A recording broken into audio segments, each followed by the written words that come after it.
This is a story I wrote and published on medium.com. The link is in the description for those who want to read it, or I'll simply narrate it here and show you how I achieved some of the illustrations I made for it along the way. Okay, my delirium, a jarring journey over the edge and back.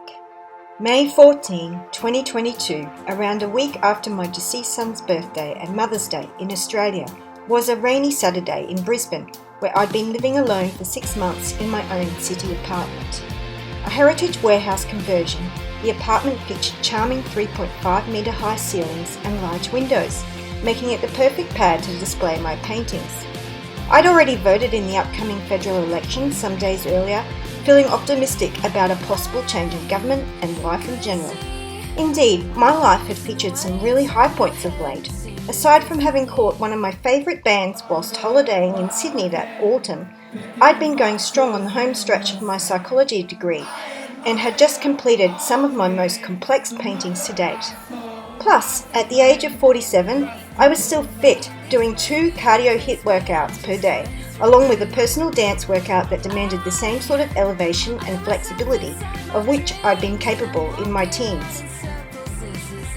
Better still, living in the city put everything I loved about Brisbane right at my fingertips, including friends, good friends, with whom I'd catch up when time allowed. Behind my ever-smiling made-up face, however, life's low points had been weighing heavily on me, rendering me deeply unhappy.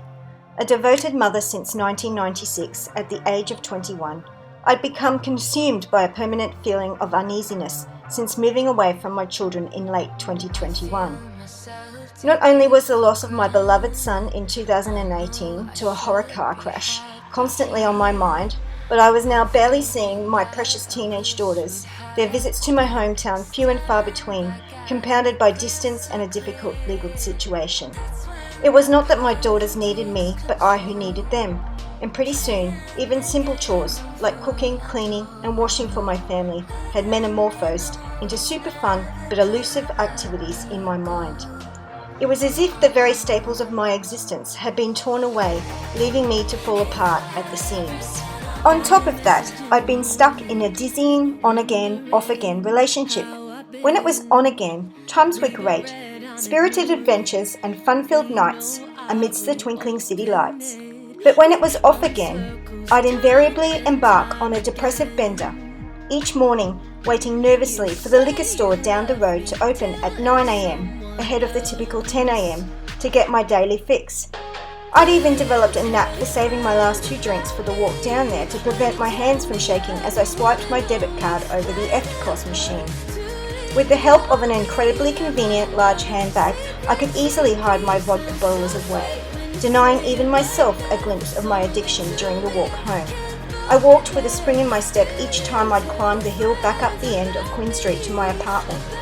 After all, I'd successfully amassed all I needed to trade my sorrows for a sense of euphoria for the next couple of days, or so I thought. It was on one of those benders that Saturday that I made an incredibly stupid decision. I was going to end all my pain this time. No more dubious wrist slashing, blade swallowing, or overdoses. My apartment was 4 whole stories up from the pavement. If only I could work up the guts, all my heartaches would be over, dissolved, gone forever. Literally out the window. I'd even told several people during my ever-growing string of sad, drunken spells how I'd wanted to do it, much to their objection. So wasn't it high time I just did it? I mean, such idle threats had become increasingly embarrassing, and pie in the sky had never been my thing. If I intended to do something to the point of talking about it, I better make sure I damn well did it. And so I did. To explain how highly intoxicated I was at the time, I should first disclose a few things about the nature of my apartment. Being an arty cool ex-warehouse apartment can have its pitfalls, primarily being a lack of light. U-shaped in design, my apartment's windows all faced into a central light well, the rabbit hole, as I now call it, with a small paved courtyard at the very bottom and another high-ceilinged floor of apartments above me.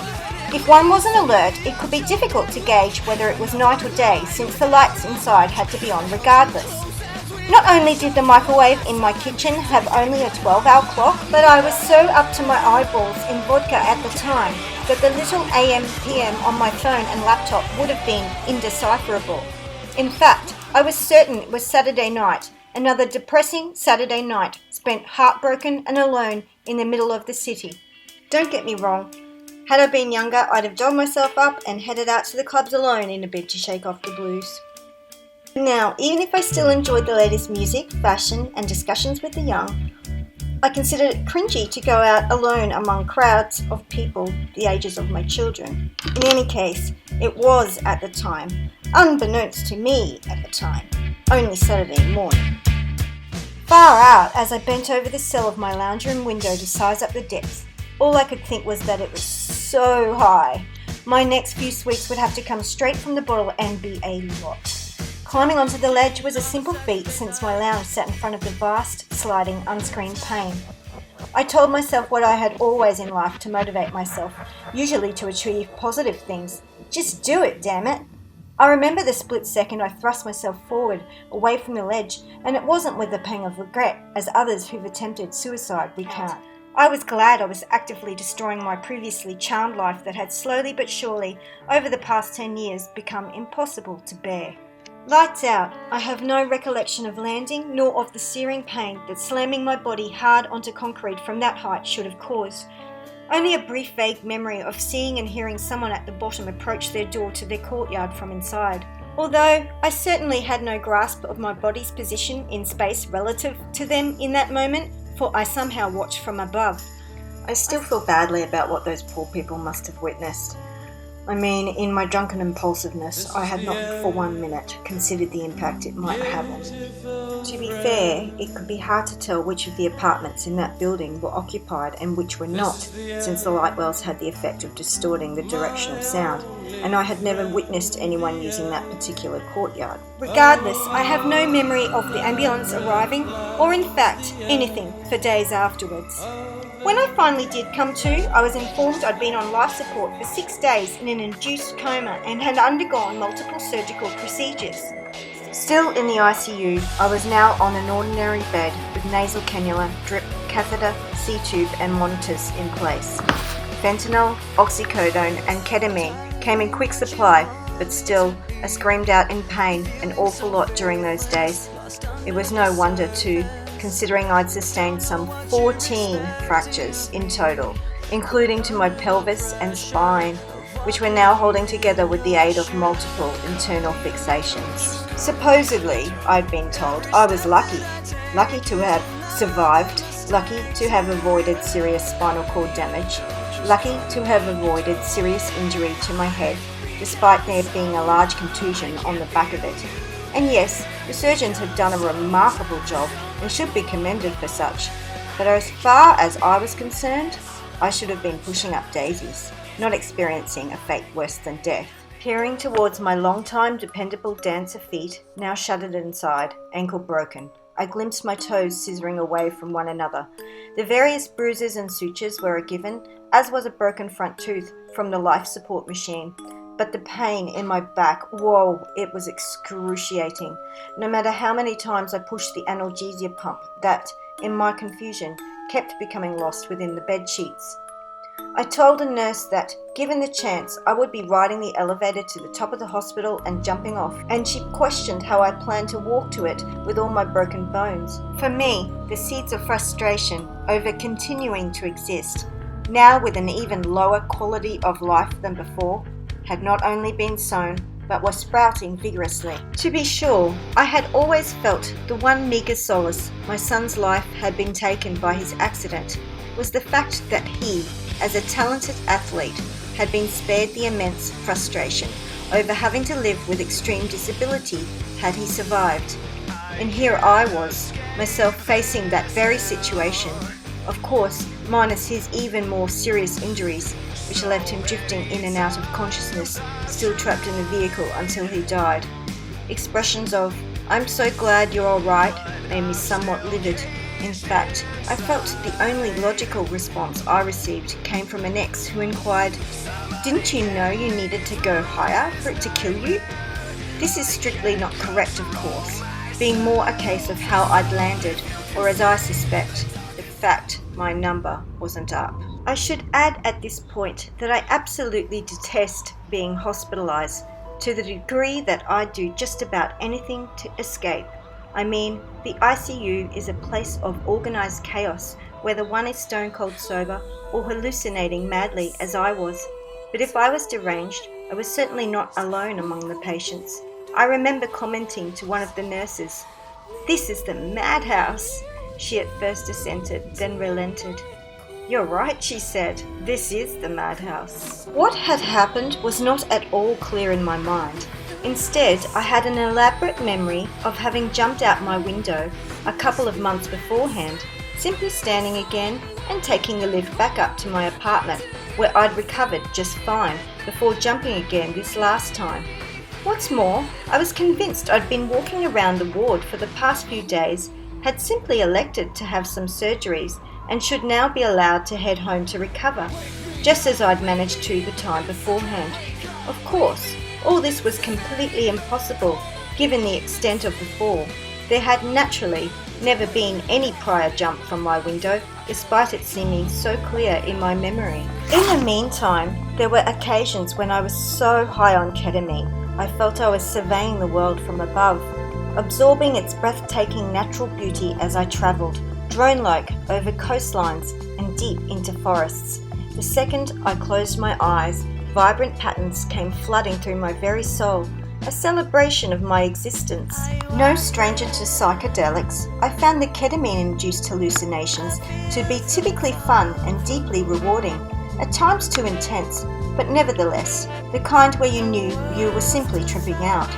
It was the hallucinations that continued long after the ketamine was ceased, long after my transfer to the orthopedic ward, that were worrisome. I had severe ICU-induced delirium, and it wasn't resolving anytime soon. The delusions were relentless and so real to me. Carefully folding pleats in the sheets, I'd begged staff for a sewing machine to allow me to finish the costume I thought I was making my daughter. Then there were the times where I'd imagine walking between the hospital, Fortitude Valley, and my apartment. I had it in my mind that I could walk as long as I had on a certain pair of shoes, and they were my trusty 4-inch high espadrille wedges, which, up until my fall, I'd worn in reality pretty much everywhere. Like, seriously. Anyhow, it was during one of my imaginary walks into the valley that I envisioned climbing, cat-like, a high tower I'd found. Looking downwards from what I thought was my perch, I suddenly became petrified of falling, so tried to lower myself back down. I was, in fact, wriggling myself towards the foot of my bed, my world having turned 90 degrees so that the far wall became the ground. Ordered by staff to wriggle back up the bed, I felt it completely absurd, negligent perhaps. They expect me to sleep so precariously high up the tower. On another occasion, I was certain I'd dropped by my apartment to collect my handbag, phone and laptop. In reality, only retrievable from my apartment with the future help of a locksmith, which I thought I'd then accidentally left in some nearby kitchen, where I'd also happened to have cooked some cauliflower cheese. I became hostile towards the nurses over their lack of concern for my now missing items, and risked a desperate crawl down the hospital corridor in search of them. Unable to find the kitchen that had seemed so clear in my memory, I became convinced the staff were playing a trick on me by switching the furniture. When it was put to me that my memory could be faulty, I thought I made the sudden realization I'd actually cooked the cauliflower cheese in my apartment, which, in my mind, also explained how I'd so easily located the utensils. This, I insisted to staff, served as proof I could adequately provide myself with healthy meals if only I'd be allowed to go home and stay home, please. The content of my delusions frequently caused extreme anxiety to the point of suffering real-life stress headaches. There was a time when I was certain I'd stumbled on some secret information about an imminent attack on Australia after engaging in a series of furiously fast car chases. And another where I'd continually practice an ambitious dance routine to the beat of a staple gun firing in my ear. I could spend hours in my imagination, painting meticulously, and even partying with people in my apartment, always followed by delusional bouts of anxiety over wall positioning and cleaning duties respectively. As if I couldn't get any crazier, there was also my belief, on one occasion, that I was surrounded by psychologists who, in a bid to determine their on-field intentions, were busy inspecting crystal samples taken from the brains of NRL players. Similarly absurd was my conviction the staff and I were simply actors creating ads for Instagram and filming scenes for a COVID documentary. During the latter delusion, I believed my bed to be a speedboat and worried a great deal over how I would adequately navigate it alone down the Brisbane River during my scene. There was no doubt about it. I was completely bonkers. It was only when I'd been wheeled to the MRI machine after 3 weeks hospitalisation that it dawned on me that given I had to be wheeled to even the toilet and shower, there was really no way these events in my mind, more numerous than I care to mention, had occurred in reality. My delirium finally was relaxing its grip on me. My stay in hospital lasted an incredibly long and boring 9.5 weeks. I emerged from it the day after my 48th birthday, hobbling around with a crutch and bearing a small, slow-healing wound where my tailbone had punctured my skin, but feeling relieved to be home at long last. I'd already resumed studying, had a painting to finish, and all the time in the world to lie back and watch TV. Proper TV, not what I'd been limited to in hospital. But this wasn't the life my apartment had previously afforded me. No more workouts, city strolls, shopping, train rides, or nightlife. No, I endured non-stop pain, gastro problems, sensory issues, fatigue, and an increasing awareness I had not only ruined my life, but was virtually now a prisoner in my own home. It wasn't long before what had started out as a few occasional drinks turned into one long bender. In fact, ordering liquor in bulk for delivery to my door became my new normal. Yet, no matter how much vodka, beer, wine, and painkillers I consumed, I continued to wake up again, sometimes frothing at the mouth, always struggling, both physically and mentally, to endure another day. The tide turned when the option arose to keep the apartment but move back nearer my daughters. At that point, I'd backpedaled in my recovery and was now using 2 crutches to get around, since my compulsion to clean, no matter how drunk or disabled, had left me further injured within my apartment. Reconnecting in person with my daughters and my original other half was a breath of fresh air which quelled, at last, the incessant sadness and agitation that had plagued me for months. Like I had never wanted to leave them in the first place, but our prior situation had become untenable, impelling me to chase a life back in my old hometown. For what it's worth, I still love the location of my apartment, still adore Brisbane City, and the countless fond memories I have of it. But right now, I'm just elated to be reassuming my role as mum in my daughter's eyes, delighted to have their wonderful company, thrilled to witness their achievements firsthand, and ever proud of the beautiful, intelligent young women they have become. In contrast, I cannot begin to fully convey how I continue to suffer day in, day out with the physical outcomes of such acute, self-inflicted bodily trauma.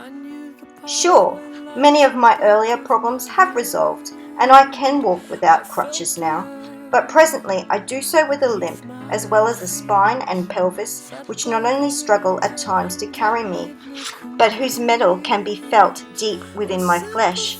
Up until recently, the only way I could traverse greater distances, as I did on our annual trip to the Gold Coast theme parks in December 2022, was to enlist the help of a wheelchair. However, as a testament to surgical skill beyond a doubt, it was also during that trip I was able to successfully put my reconstructed body to the test on the most extreme off-thrill rides, just like old times. Thankfully, I am also able to once again properly point and spring off my left foot and can engage in a lengthy, daily intensifying full-body workout. However, my cardio exercise is currently compromised by slow healing of avulsion and calcaneal fractures in my right foot, and owing to my ever so slowly improving nerve damage, I have specific deficits, like the fact that I can only walk, even just around the house, if I wear shoes.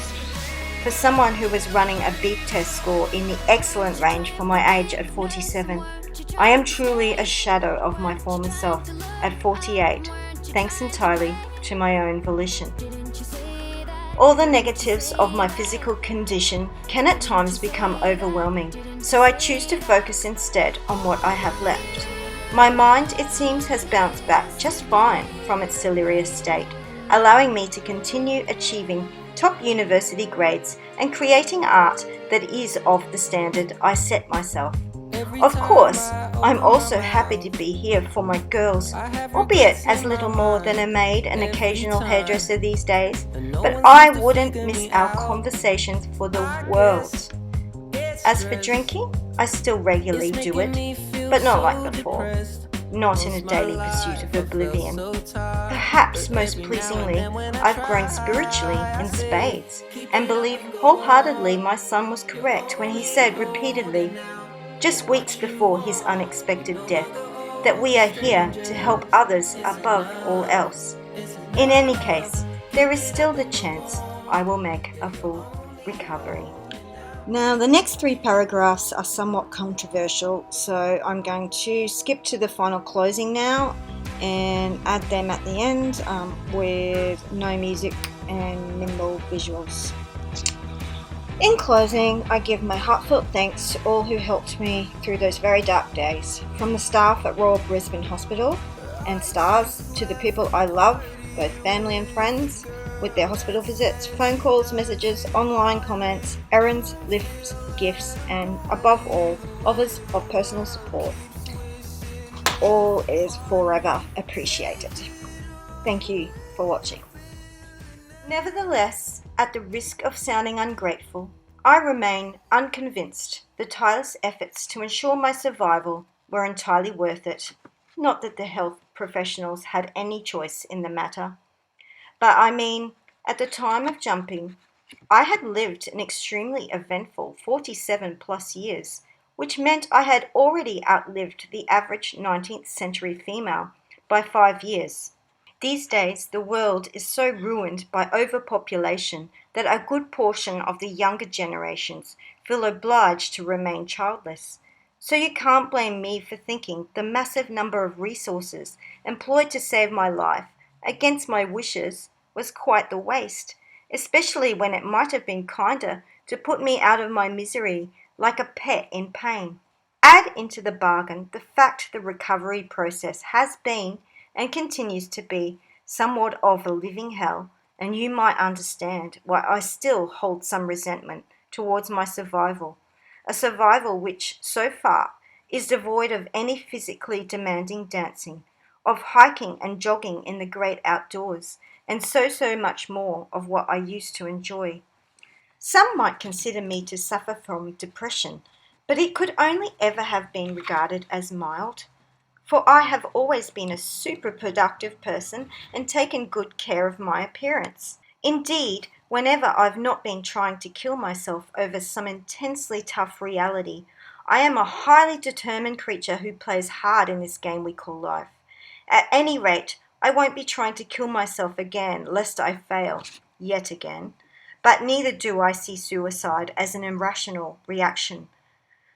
Like a long drawn-out movie, some things just feel like they should come to an end, and it neither mattered to me what the result, sweet nothingness or a transition of the soul, for this life, tiringly full of incredible highs and devastating lows, would have finally been over.